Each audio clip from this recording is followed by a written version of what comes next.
Video start. Here's GTA Online.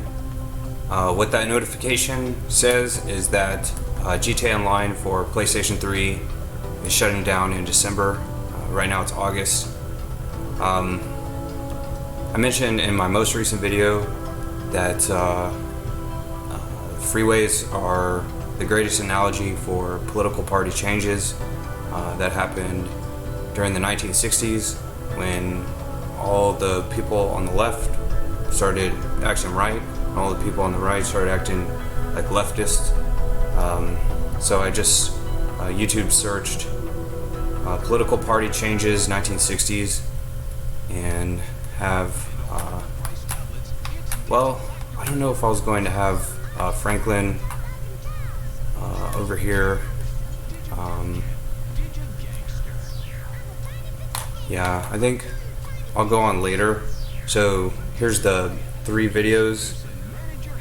There's the first 2, something about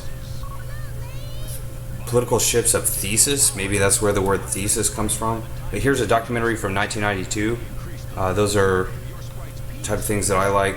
I think I'll go with that one first. Earl Black, you and your C-SPAN. brother Earl. I assume it's your brother. Indeed, my brother. Is he a twin brother? He's a twin brother. Do you accept this? That he's older. I have to. He's older. All right, you two. The Earl and Merle Black team have written a book called The Vital South. How come? Well, the South, I think, is the key to the Republican control of the White House. It's a vital South because the South is the largest region in the United States, and it's usually the most unified. And that combination of size and unity gives the South great leverage in control of the White House. And since 1972, that's meant that the Republicans, by capturing the South, or most of it, have had a huge head start on winning the presidency. When you say the South, what do you mean? The 11 states of the old Confederacy, from Texas to Virginia. It's the same states that V.O.K. used when he wrote his tremendous book, Southern Politics, back in 1949. V.O.K. Jr., right. Who was V.O.K.? V.O.K. was a Texan who ended his political career at Harvard, one of the most important political scientists in 20th century America. But his most famous book is a book called Southern Politics, written in the late 1940s. And describing a very different South than the one that we're analyzing now. We're going to talk a lot about the South, obviously, but before we do that, where do you both live and work? Well, I'm a professor of political science at the University of South Carolina, and I've been there since 1975. And where's the University of South In Carolina? Columbia, South Carolina. I'm professor of politics and government at Emory University in Atlanta, Georgia. So you're not the same city, not the same university, but you're twin brothers. That's right. How do you write a book together when you're that far apart? Well, Or that close together? it probably helps that we're sort of far apart. We start out with a division of labor, and I'll draft some chapters, he'll draft some chapters, and then we exchange. And it becomes, by the time that we end, a really collaborative venture. He does more work with survey research, and I do more with county level data and maps and things like that. So we try to blend the interests that we have. What do you hope to accomplish with this book? Well, I hope to bring to the greater attention of viewers the importance of the South. I think it's really not recognized that the South, as we define it, is the largest region in the United States. It's a growth region. Many of these states here are experiencing population booms. They're going up in terms of representation. And the other important part about this is the South at the center of American politics, helping to define winners and losers. Historically, when people looked at the South, they looked at the South as something so utterly different from the rest of the nation that the South was not its center stage. It was off in the wings. It was a different South. When we began scholarly interest in the South back in the 1960s, the only reason you really looked at the South because it was so different. And today, when we look at the South, the more you look at the South, the more you see America. The South's the most Republican part of the country in presidential politics. It's one of the reasons the Republicans have usually held the White House. But in terms of Senate elections, congressional elections, the South is still the most Democratic part of the country. Where did you grow up?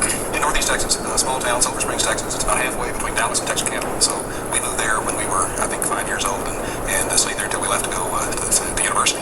So our upbringing was in a small East Texas town, sort of on the periphery of a really deep South experience. It wasn't deep South, but it was close enough to give you I need to add music what the also. traditional South was like. And you went to school where? Well, I went to undergraduate work at the University of Texas, and then I did in Austin, and I did my PhD at Harvard. That's a map. I was undergraduate at Harvard, and then did my PhD at the University of Chicago. That's Italy. So you led the way to Harvard for your brother. That's right. And the difference in your age again? 15 minutes. 15 minutes.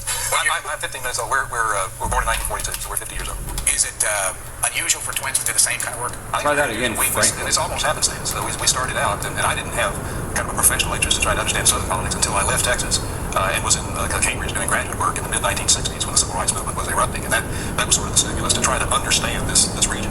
And then Earl, I think, came to the same kind of conclusion. That was sort of what he was interested in a little bit later. But by coincidence, we wound up both as political scientists, and then as political scientists sort of interested in the same area of the United States, both to understand developments within the South, and then now, particularly in the Vital South, trying to understand how the South has an impact on the nation. What was it like growing up? Your parents still alive? My mother died a few years ago. My father still alive.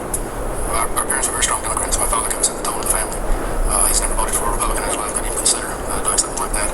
My mother told me one time, in a moment of weakness, that she voted for Eisenhower in 1952. My father still doesn't know that. And I think wouldn't believe it if I told him that.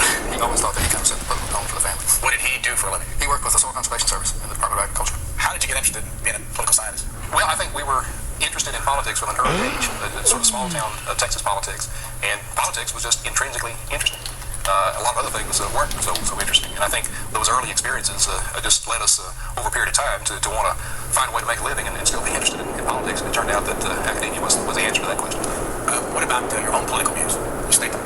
Well, I consider myself probably a moderate Democrat, a fairly weak Democrat. I don't have long tradition, but I'm not a strong partisan. I don't take part in party politics. Pretty much the same. I think of myself as a Democrat, but I'm not actively engaged in helping elect anybody.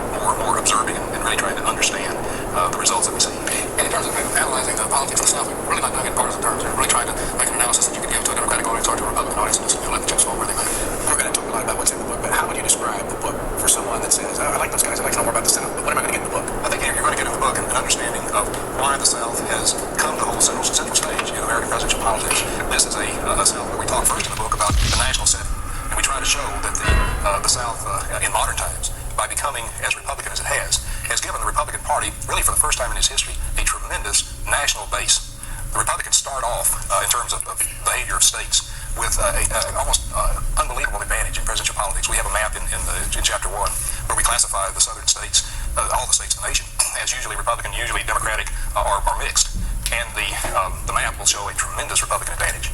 It'll show that the states that have usually gone Republican that's a map that's I think quite original. This is based on counties rather than states, but it shows the tremendous Republican advantage since the late 1960s. All the dark counties there are counties that are part of the Republican base. They're particularly prominent in the western half of the country. The light counties, the white counties, are the usually Democratic counties, and they are much harder to find.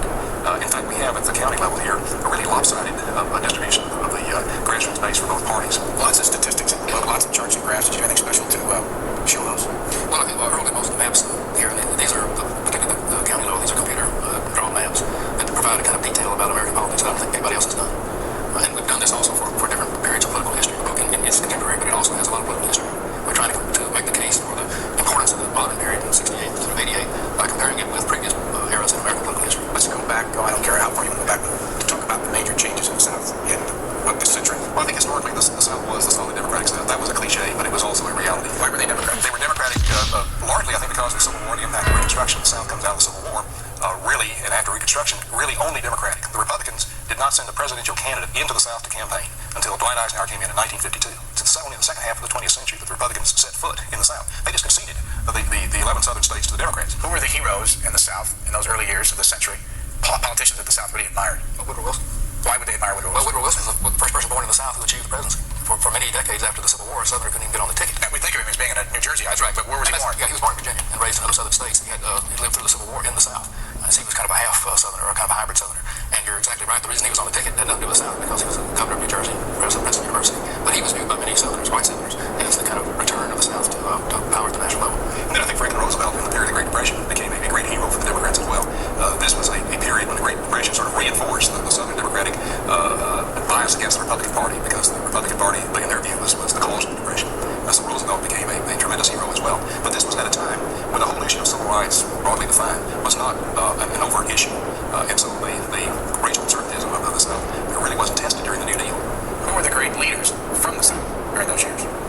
Well, a number of the Southern leaders, I suppose, would be particularly the people in the Senate who served for long periods of time. You think of someone like Richard Russell as a dominant figure who came to the Senate from Georgia in the 1930s and remained in the late 70s. And they named one of the Senate buildings. Indeed they did. And Lyndon Johnson, I suppose, as another classic Southern Democratic leader who comes to the Senate in 1948 and until he leaves to be vice president. It's a very powerful Sam Rayburn in the House, too. Sam Rayburn was Speaker of the House for a long time, majority leader, Democratic leader from Texas, small town Texas politician. Let me show you this list here because I think I'll restart about the the 11 video. states. I assume this is the 11.